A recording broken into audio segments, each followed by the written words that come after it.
बघा ना, या परिसराचा विकास करत असताना चव्हाण साहेब असतील, आदरणीय पवार साहेब यांनी खूप मनापासून इथं कष्ट घेतले. आयटी सेक्टर इथं आणलं. फक्त आपण ऐकतो आयटी कंपन्या पवार साहेबांनी आणल्या, पण या आयटी कंपनीमध्ये किती लोक काम आज करतात? तर 5 लाख लोक त्या ठिकाणी काम करतात आणि 2 ते 3 लाख कोटीची उलाढाल या परिसरामध्ये आदरणीय पवार साहेबांच्या विजनमुळे आणि पवार साहेबांनी घेतलेल्या निर्णयामुळे होती. आयटी मध्ये काम करणाऱ्या लोकांचाच फायदा होतो असं नाही. जेव्हा या परिसरामध्ये बिल्डिंग बांधली जाते, फ्लॅट घेतला जातो, असंघटित क्षेत्र असेल, रिक्षा चालक असेल, छोटे दुकानदार असतील, यांना सगळ्यांना त्याचा फायदा त्या ठिकाणी झालेला आहे. खरं तर या भागामध्ये एमआयडीसी मध्ये ज्या ज्या कंपन्या आल्या, फक्त पिंपरी चिंचवडची एमआयडीसी बघितली तर 12,000 कंपन्या आहेत आणि या 12,000 कंपनीमध्ये आता 20 लाख लोक प्रत्यक्ष अप्रत्यक्षपणे त्या ठिकाणी काम करतात आणि या 12,000 कंपनीतून 28,000 कोटी रुपयाचा एक्सपोर्ट हा देशाबाहेर होतो. मग ही एमआयडीसी आणली कुणी? चव्हाण साहेबांनी आणली. पण त्याच्यामध्ये कंपन्या कुणी आणल्या असतील तर आदरणीय पवार साहेबांनी त्याच्यामध्ये कंपन्या आल्या. म्हणून इथं या ठिकाणी हा विकास हा आपण सर्वजण बघत आहोत. अहो, खरं तर अजित गव्हाणे भाऊ इथं आहेत. ते स्टँडिंगचे चेअरमन होते. कदाचित 2007 का 8चा काळ असेल, 7चा. तुम्ही दिल्लीला पण गेला होता पवार साहेबांकडे. आपल्या या पिंपरी चिंचवडसाठी किती कोटी रुपये आणले होते साहेबांकडनं? 2,450 कोटी फक्त पिंपरी चिंचवडसाठी आदरणीय पवार साहेबांनी त्या काळामध्ये त्या ठिकाणी दिले होते. या परिसराचा विकास व्हावा म्हणजे हे जे मोठे मोठे रोड दिसतात, मोठे मोठे डिवायडर दिसतात, ज्याचे काही सुशोभीकरण झालेलं आहे आणि काही लोक क्रेडिट घेतात, त्याचा निधी जर कोणी दिला असेल तर तो आदरणीय पवार साहेबांनी दिलाय. पिंपरी चिंचवडसाठी 2,450 कोटी आणि आपल्या पुण्यासाठी 2,400 कोटी आणि अख्ख्या देशाचं त्या ठिकाणी बजेट होतं 30,000 कोटी. म्हणजे आपल्या या महाराष्ट्रामध्ये या फक्त 2 शहरासाठी पवार साहेबांनी या देशातला 15 ते 20% निधी हा तुमच्या सर्वांसाठी या ठिकाणी आणला. या सगळ्या गोष्टी खऱ्या अर्थाने महत्वाच्या आहेत.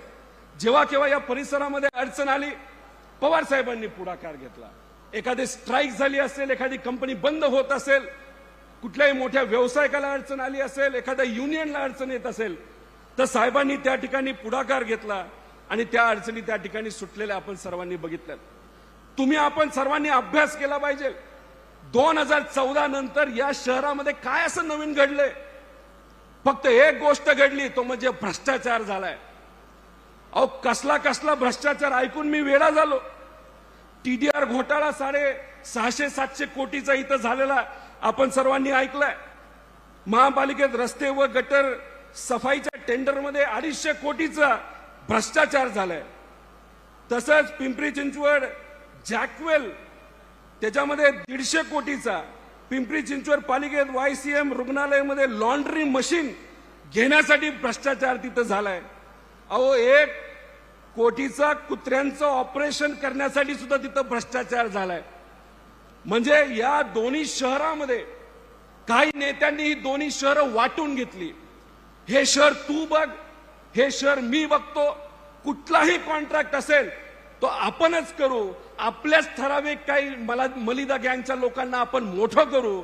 आणि याच्यामध्ये काय झालं, 3च लोक टेंडर भरणार, तेच लोक ते टेंडर घेणार. 100 रुपयाचं टेंडर 150 रुपयाला जाणार आणि मग वरती जो काय 70-80 रुपयाचा जो मलिदा आहे तो तुमच्या सर्वांच्या हिताचा जे काय पैसा आहे तो पैसा कोणाच्या घरामध्ये गेला तर काही नेत्यांच्या घरामध्ये गेला. मी तुम्हाला या ठिकाणी विचारतो, आता वेळ आलेली आहे बदल घडून आणण्याची. तो बदल घडून आणण्यासाठी तुम्ही पुढाकार घेणार का? अरे, एवढासा आवाज घेतल्यानंतर पुढे कसं वाचायचं? घेणार का पुढाकार? अजून जोरात आवाज, पुढाकार घेणार का? हे बघा, जयंत पाटील साहेब असतील, आमच्यासारखे कार्यकर्ते असतील, हे सर्व खासदार असतील, यांनी ठरवलंय येत्या डिसेंबरमध्ये पवार साहेबांचा 85वा वाढदिवस आहे. त्यामुळे आमदार हे किती आले पाहिजे? आपण 90 सीट लढू का 85 लढू? कमीत कमी 85 आमदार हे आलेच पाहिजे असा विचार हा त्या ठिकाणी आम्ही सर्वांनी मनामध्ये ठेवलाय. आणि मग महाविकास आघाडीचे इतर जे सर्व घटक पक्ष आहेत त्यांचा तो असेलच. मी फक्त तुमच्या सर्वांच्या वतीने इथं साहेबांना जयंत पाटील साहेबांना विनंती करू शकतो, कारण शेवटी निर्णय हे मोठे नेते आणि दुसऱ्या पक्षाचे नेते घेतात. पिंपरी चिंचवड आणि भोसरी हे तिन्ही विधानसभा हे आपल्या पक्षाकडे यावं यासाठी यांनी प्रयत्न करावे अशी मागणी या ठिकाणी तुमच्या सर्वांच्या वतीने करतो. बरोबर आहे का नाही? नक्की का? मग लढणार का? मग पळणार का? अहो पुढे पैसा आहे, मग काय करणार? लोकसभेत दाखवून दिलं ना पैशाची काय किंमत आहे. अहो 150 कोटी रुपये महायुतीच्या सर्व नेत्यांनी पक्षांनी लोकसभेमध्ये आपल्या उमेदवाराच्या पुढे खर्च केला. डॉक्टर अमोल कोल्हेंच्या विरोधात खर्च केला, सुप्रियाताईंच्या विरोधात खर्च केला, बाप्पाजींच्या विरोधात त्या ठिकाणी खर्च केला. तरी लोकांनी काय दाखवून दिलं? लोकशाहीची ताकद ही पैशापेक्षा कितीतरी मोठी असते आणि तेच विधानसभेला त्या ठिकाणी आपल्या सर्वांना दाखवून द्यायचंय. मग ठरलं समजायचं का?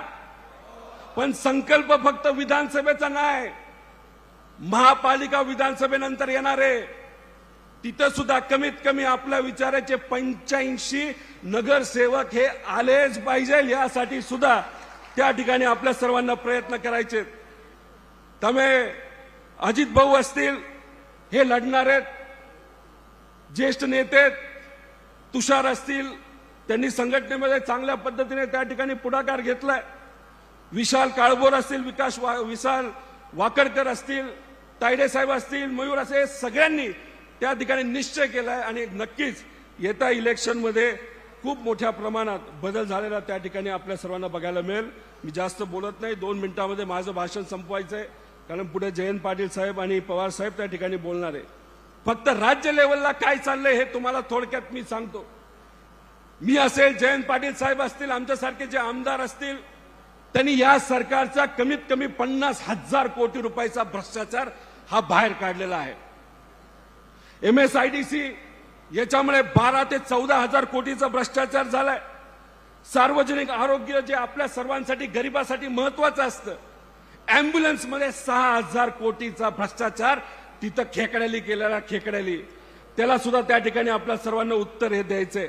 आदिवासी विभागामध्ये भ्रष्टाचार, समाज कल्याणामध्ये विभाग 50,000 कोटी रुपयाचा भ्रष्टाचार या सरकारने त्या ठिकाणी केला आहे.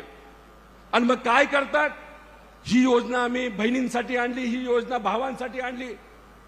आमच्या नेत्यांच्या साक्षीने या ठिकाणी सांगतो, ज्या ज्या या योजना या सरकारने आणल्या त्यांनी फक्त तिथं गाजर दाखवण्याचा प्रयत्न केलाय. कुठेतरी लोकांना भुलवलं पाहिजे, या भ्रष्टाचाराकडे लक्ष गेलं नाही पाहिजे. पण ह्या ज्या कुठल्या योजना या सरकारने फक्त इलेक्शन पुरता आणल्यात, आपल्या विचाराचं महाविकास आघाडीचं सरकार या राज्यामध्ये आल्यानंतर त्याच्यात भरीव वाढ करून सर्वसामान्याला खऱ्या अर्थाने तिथं न्याय देण्याचा प्रयत्न हा आपण 100% आपल्या काळामध्ये त्या ठिकाणी करणार आहे. कुठलीही योजना त्या ठिकाणी बंद न करता उलट त्याला अजून ताकद देऊन अजून खऱ्या अर्थाने आपल्याला काय काय गोष्टी करता येईल हे त्या ठिकाणी आपल्या सर्वांना बघायचंय. 1500 रुपये मिळाले पाहिजे, ते वाढलेही पाहिजे असं माझं मत आहे. पण माझी आई असेल, माझी बहीण असेल, माझी पत्नी असेल, पण त्या सगळ्यांची अपेक्षा आहे की माझ्या भावाला, माझ्या बहिणीला, माझ्या मुलीला हाताला काम सुद्धा मिळालं पाहिजे, नवीन कंपन्या आल्या सुद्धा पाहिजे. अहो 20-25 हजाराचा पगार जर हातामध्ये आला ना, 1500 रुपये काहीच वाटत नाही तो. पण हे सरकार त्या बाबतीत कमी पडलं. आपल्या महाराष्ट्राला मागे आणून गुजरातला पुढे आणण्याचा प्रयत्न या सरकारने त्या ठिकाणी केला. फक्त स्वतःच्या नेत्यांना त्या ठिकाणी खुश ते करण्यामध्ये महाराष्ट्राला विसरून गेले हे आपल्या त्या ठिकाणी म्हणावं लागेल. त्यामुळे मग हा संकल्प आहे, आमदार आपल्या विचाराचे जास्तीत जास्त निवडून आणून खऱ्या अर्थाने सामान्य लोकांचं सरकार या राज्यामध्ये आपल्या आणायचं. या तिन्ही शहरामध्ये आपल्या विचाराचा आमदार हा आलाच पाहिजे, यासाठी सुद्धा आपल्या सर्वांना प्रयत्न करायचे. आणि इथं असणाऱ्या पोलीस प्रशासनाला मला सांगायचे, मगाशी आमच्या काही कार्यकर्त्यांना वर स्टेजवर यायचं होतं, काही पदाधिकाऱ्यांना यायचं होतं. हा आदरणीय पवार साहेबांचा कार्यक्रम आहे. या कार्यक्रमामध्ये आमच्या पदाधिकाऱ्यांना तुम्ही आणून ठेवलं. अहो हा काय सत्ताधाऱ्यांचा कार्यक्रम नाही. फक्त 4 महिने राहिले. तुम्ही आमच्या कार्यकर्त्यांना पदाधिकारी उगाच जर तुम्ही त्रास देणार असाल तर 4 महिन्यानंतर अशा अधिकाऱ्यांना आम्ही सोडणार नाही, हे सगळ्या कार्यकर्त्यांना त्या ठिकाणी आम्ही सांगतो. त्यामुळे उगाच आमचा आवाज दाबू नका. आमचा आवाज फक्त एका माणसाचा आवाज नाही, आमचा आवाज म्हणजे सामान्य जनता आहे. आणि ह्या जनतेची ताकद पैसा आणि दडपशाहीपेक्षा कितीतरी जास्त आहे. आणि यांचा नेता जर कोण असेल तर आदरणीय पवार साहेब आहे. आणि आम्ही पवार साहेबांच्या मार्गदर्शनाखाली त्या ठिकाणी लढत आहोत. एवढंच या ठिकाणी सांगतो. सगळे जे माजी नगरसेवक आहेत, आजी नगरसेवक आहेत, त्यांचं मी अभिनंदन करतो की तुम्ही योग्य असा निर्णय त्या ठिकाणी केला. आणि पवार साहेबांच्या मार्गदर्शनाखाली, जयंत पाटील साहेबांच्या मार्गदर्शनाखाली, अमोल कोल्हेंच्या मार्गदर्शनाखाली या भागामध्ये खऱ्या अर्थाने आपण विकास करणार. आणि आमदारकीमध्ये सुद्धा त्या ठिकाणी आपण सत्ता आणणार. आणि आपल्या महानगरपालिकेमध्ये सुद्धा सत्ता आणल्याशिवाय आम्ही राहणार नाही. एवढेच या ठिकाणी सांगतो. एक चांगली सभा या सर्व कार्यकर्ते, तुषार असतील, सर्वच कार्यकर्त्यांनी घेतली. त्यासाठी मी मनापासून आपल्या सर्वांचे आभार व्यक्त करतो. पण जोपर्यंत कार्यक्रम पूर्ण होत नाही, जोपर्यंत साहेबांचं भाषण संपत नाही, तोपर्यंत इथला एक सुद्धा व्यक्ती उठणार नाही. ही खबरदारी त्या ठिकाणी आपण सर्वांनी घ्यावी. एवढंच या ठिकाणी आपल्या सर्वांना सांगतो आणि थांबतो. जय हिंद, जय महाराष्ट्र, रामकृष्ण हरी.